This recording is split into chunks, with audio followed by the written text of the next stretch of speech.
You're watching Teng Tools Muscle Garage, the home of New Zealand's toughest muscle cars, hot rods and street machines.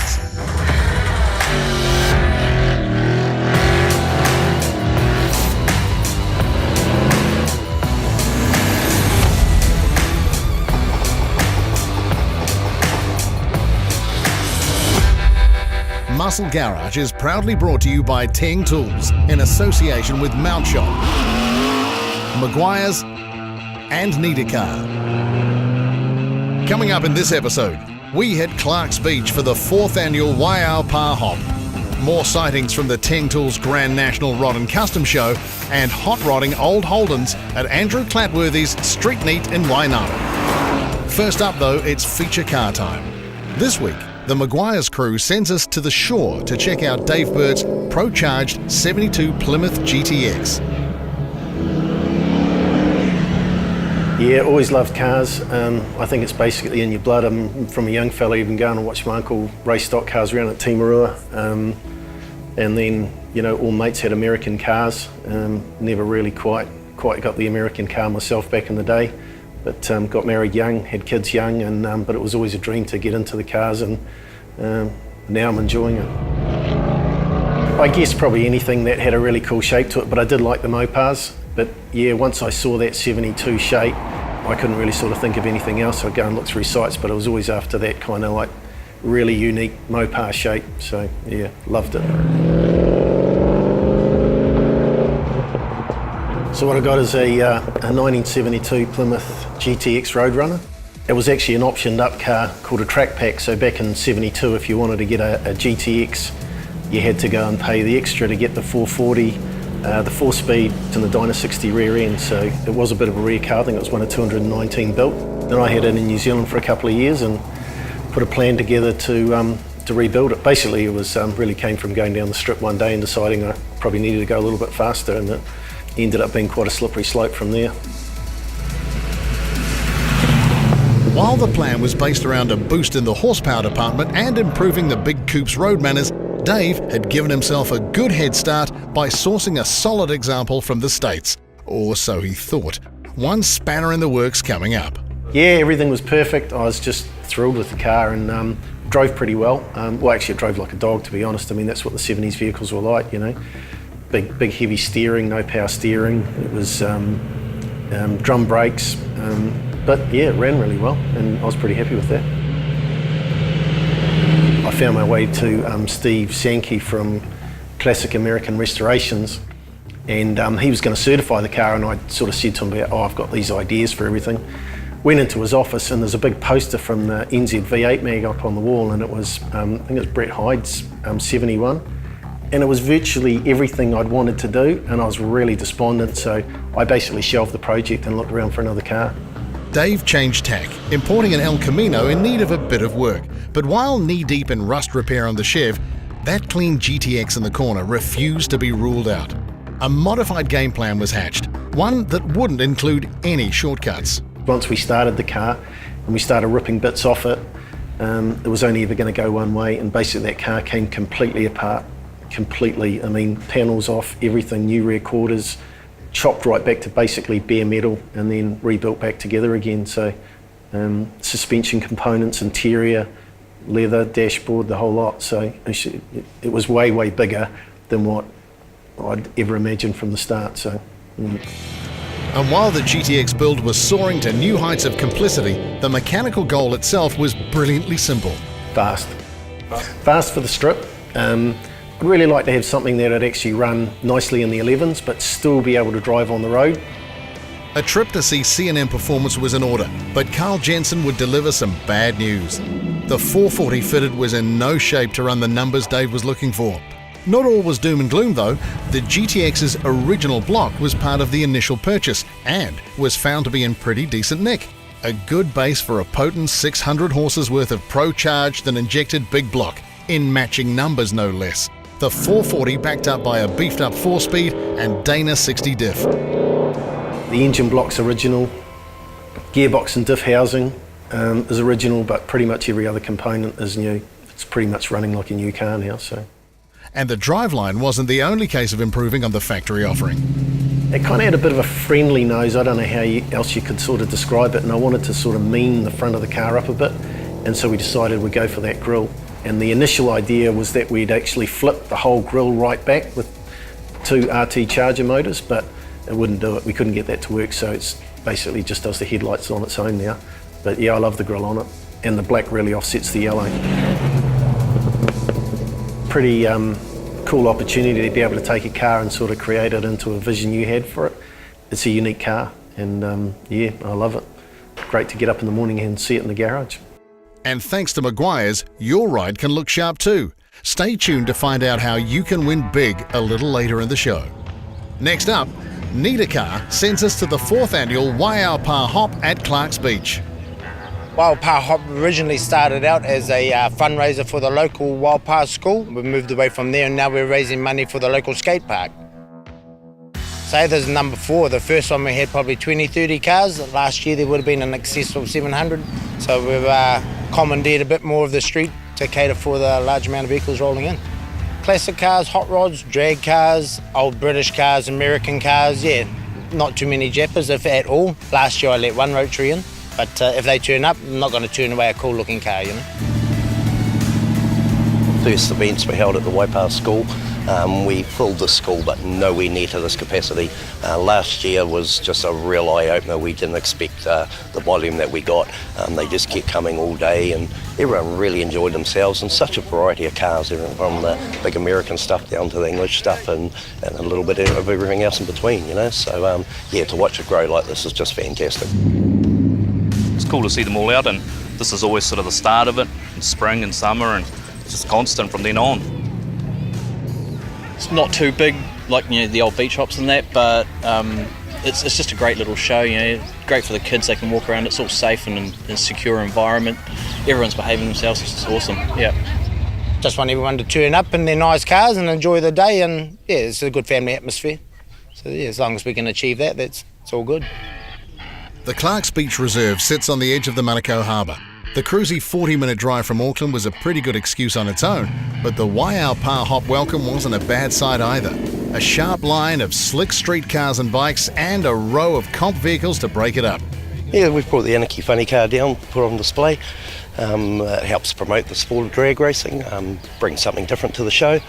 And of course, one of the main reasons we're down this weekend is help support the coming event on the 3rd of February, the Outlaw Nitro Funny Cars. I was fortunate enough to see them in Sydney a couple of years ago, and they really do put on a fantastic show. The flames, the sight, just the whole visual impact of the cars, from mid-5s to high 5s. So they're a very fast car. And they're just, yeah, fantastic. If you've got any interest in drag racing, these things will just completely thrill you to pieces. The Anarchy Funny Car runs a 500 cube Hemi, pushing out a relatively mild 2,000 horsepower. Bang for your buck being the name of the game here. We've run a 7.0 at 198. Our goal is just to run 6 seconds at 200 mile an hour. So we're right on the cusp of that. Last year was our last year with the iron block in it. This year we're going to a new billet block. That's going to lower the weight of the car and allow us a bit more tunability. So we're able to put a bit more through it, and we should, on paper, touch our 6 quite easily. Of course, the cars don't race on paper, so we'll find out on the day whether we're good or not. But not to say they're exactly boring sitting still either. Very visual car as well, with the bodies up. You can see all the motors very exposed, everything's right there in front of you, and you can see how little framework is involved in the car. They really are just a motor with a set of wheels at each end and hang on for dear life, you know. So yeah, they're a great spectacle, and there's only a few of them around in the country in New Zealand, so it's good to see them out, and to have 2 of them here today is just fantastic, you know. Another in the competition car lineup was Braden's Haunt You Commodore wagon. A bit less concerned with straight-line speed, however, Holden's usually understated wagon has copped a serious rejig with dedicated tyre frying in mind. Nah, not quite stock. It's 2016 SV6. It was from a factory anyway. Yeah, I picked it up from Drury Car Parts as a write-off. Had frontal damage and a few bits and pieces to it. Big tubs in the rear, so it runs 20 by 16 inch rims on the back, 9 inch diff, full spool, 35 spine axles, turbo 400, and it was running before I threw the rods out. A 468 cubic inch big block Chev with a 671 blower on methanol with the hat and stuff. Made, what did we make, 1163 on an engine dyno. So yeah, that's basically what it is. A little bit of horsepower, we could do with more. It was originally just going to be a beater for the burnout pad and was never going to be as flash as it looks now, but because we're going to Aussie, we know what all those boys running, so we had to compete. And yeah, you almost need to build a show car and then hit a burnout pad with it. That's kind of where the scene is at, so looks is part of it as well, as much as going, I think. Heading into the more street-friendly department now, and first up, Tom's Retrotech 55 custom line. 1987, I bought the car in pieces. It was being turned into an A-altered drag car, and the chap I bought it off, it was been in their family for a long time, and it kind of got to a point where he had kind of either lost momentum with it and kind of had given up on it, and I'd pestered him for many years about wanting to buy it, and he kind of said no. And one year I run into him and he says, sitting there, Tom, waiting for you. So basically the deal was done, and I found a really good chassis to put back underneath it and built the car. It was all later model running gear in it. It's got like a 351 C6 automatic 9-inch rear end. It's got power steering, you name it, it's got in it. So it's like a later model car, like a later model Falcon to drive. So it handles well, it goes well, stops well.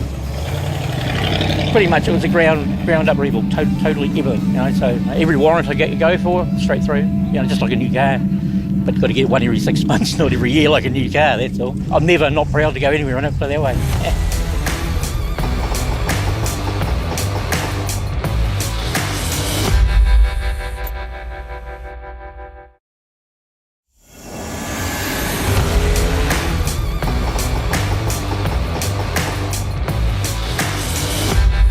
You're back with Teng Tools Muscle Garage, proudly brought to you by Teng Tools, in association with Mount Shop, Maguire's and Niedercar. We're back to Clark's Beach for the Waiau Pa Hop in just a minute, but first we thought you wouldn't object to a short stroll around the Teng Tools Grand National Rod and Custom Show Halls. Last week we checked out a couple of cars making their debut, Neil's 1930 Ford Tudor and Paul's stunning 70 Challenger. Well, this week's example is a bit different again. This is Diesel Rat. Owned by Steve Brooks, this 1947 hauler was built by David Jeffrey of Ballarat Customs. You remember his previous creations as beach hop winners. This latest build foregoes the usual signature bare metal in favour of a super detailed Stace the Ace applied finish. Okay, thanks to Niedercar, we're back at the hop, the Waiau Pa Hop at Clark's Beach, that is, where a lineup of iron from the US, Australia and the UK greets you as you descend into the scenic beachside reserve. Power parked on the hillside was the Honour Roll Club, their lineup including this very fresh XP Falcon Coupe. Running a 351 Cleveland, supercharged 671, all that stuff, fully tubbed, strange stiff head. Basically just got the car going Friday night, so just testing it out.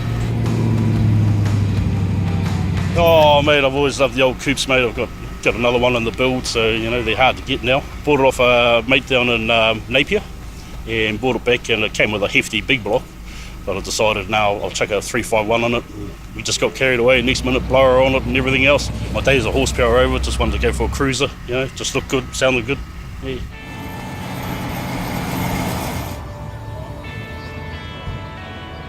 Another standout comes courtesy of the GM factory, Aaron's Gen 2 Camaro. It's a 73 RS Camaro. I've had it probably a couple of years now.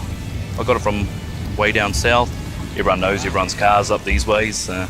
It's good to have something different. 383, 671 blower, twin 650s on it. Uses a lot of gas, but you know, that's part of the fun, I suppose. I've just done my own bits and pieces to it, changed some interior, and everyone seems to have 68 and 69 Camaros are so popular and they've been done sort of every way possible. I like the front of these ones, it stood out to me, and plus my father had one, the same sort of model, so there's probably another sort of factor in why I've gone down that road, I guess.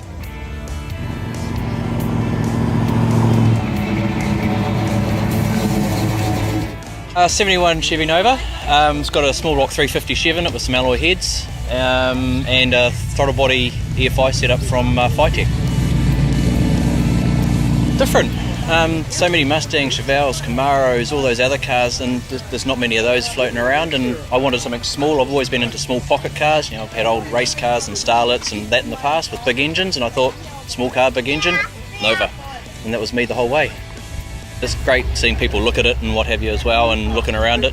And it's great to drive it too. Just love getting out on a day like today where it's nice and sunny and mingling with everyone else that's around here as well. It's just great. And with the Waiau Pa Skate Park Fund now a cool 10k better off, the fourth hop proved itself another success. Keep an ear out for number 5 by searching Waiau Pa Hop on Facebook. Right, thanks to our mates at Mount Shop, it's time to raid some sheds. This week, we searched the rolling hills of Wainaro for Andrew Clatworthy's Streetneat. Yeah, g'day. My name's Andrew Clatworthy. I'm expat Australian. I've been living here since December 14, 2008. My background is automotive restoration, so I build a lot of older cars into newer cars again, just trying to create something a little bit different to what the next guy is doing. I think we're all trying to do that. And Andrew's choice of canvas, another Aussie import. General Motors Early Holden. I don't build show cars. I build cars that can be driven. A car has to be practical. It's got engine, motor, gearbox, wheels for a reason. I don't build things that go on trailers. If you see my cars on a trailer, they're either broken down or stolen, and I try and build them so they don't break down.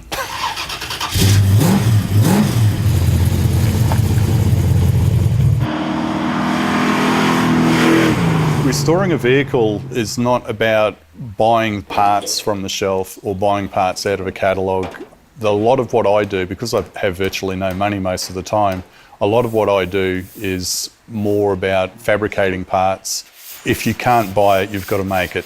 And for me, the hardest thing is trying to replicate rusty parts that don't exist and you've got nothing to go by. And I like the challenge. I like the challenge of creating something with your hands, and then when it's all finished and bolted onto the car, people have no idea that the entire panel is handmade. I am not motivated by money, and that is a really strange concept for anyone that's in business, but I'm simply not motivated by money. If you're doing this sort of work, automotive restoration, because you're trying to make money out of it and want to get rich, don't. That's all I can say, don't. You're doing it for the wrong reasons. Andrew's current client is one you've already heard of, all-black locking legend Brodie Retallick. The HQ wasn't in great nick when it arrived at Streetneat. What you're looking at is the result of countless hours of bodywork. The Belmont runs a stout 350, topped with a 671 blower, so it should go a bit better than when it rolled out of the General's doors. It'll be finished a lot nicer too, but don't expect to find it at your local show with mirrors on the floor. I don't do all the flash chromed undercarriage and two-pack paint underneath like the outside of the vehicle. I build these cars so they can be driven, and I like to keep them reasonably factory looking. We've basically restored a Belmont. I don't know anyone that has put the effort into building such a base model mundane car to the degree that we've built this one. So for me, it's a bit of a first as well. I don't think anyone's ever done a Belmont like this before. It's going to have that perfect 1970s muscle car, bad boy look that he was looking for. It's just going to be basic, blown and Belmont. That's not to say it's the customers' cars that get all the love round here. Andrew's own lineup boasts a rowdy HT Ute, a Resto wagon project, and this coupe that doesn't really look like an FC Holden at all. I build cars because I like creating things. And it's a bit of a tickle when people walk up to it and go, what on earth is this? And the clever ones will walk up and read the rego label, and just looking at the shock on their faces when they realise what they're looking at, and just see them trying to comprehend the total confusion going on and how I've made this vehicle look like it's something completely different, but yet still look tasteful. And that's the trick. Using what you had, using what was around you, and don't have to spend a lot of money, but you have to use a lot of imagination and be prepared to do a lot of work. I'm in this unique environment because I don't want to be one of these people that gets up, pulls on a set of boots, goes and works all day in a job to pay for a house that they're not living in, to pay for a car to get them to the job, and just join the rat race. I left Australia because I wanted to leave the rat race, and I've succeeded in doing so. I'm not getting distracted with politics. I'm not getting distracted with people. If you took money and people out of the equation, you end up with a really, really good outcome. The good work comes as a result of that. You're not stressed, you're going to turn out nice work. Every week, we're giving our viewers the chance to win a weekly prize consisting of a Teng Tools 10-piece mega screwdriver set and Maguire's car care gift pack worth $250. It's simple to enter. Just go to themotorhood.com and follow the Teng Tools Muscle Garage link. It only takes a few seconds, and by entering into our weekly draws, at the end of the series, one lucky viewer will win a Teng Tools 460-piece automotive toolkit, along with an 8 Series 6-drawer top box and 7-drawer roller cabinet, worth over $3.5 grand. But there's more. We'll also bundle in over $670 worth of Maguire's complete car care, along with a redeemable $500 Mount Shop voucher. With a total prize value of almost $5 grand, there's no excuse not to enter. Good luck, everyone. Teng Tools Muscle Garage was proudly brought to you by Teng Tools. Get organised. Mount Shop, undercar specialists. Maguire's, people who love cars love Maguire's. And Need a Car, the easy way to research and buy cars online.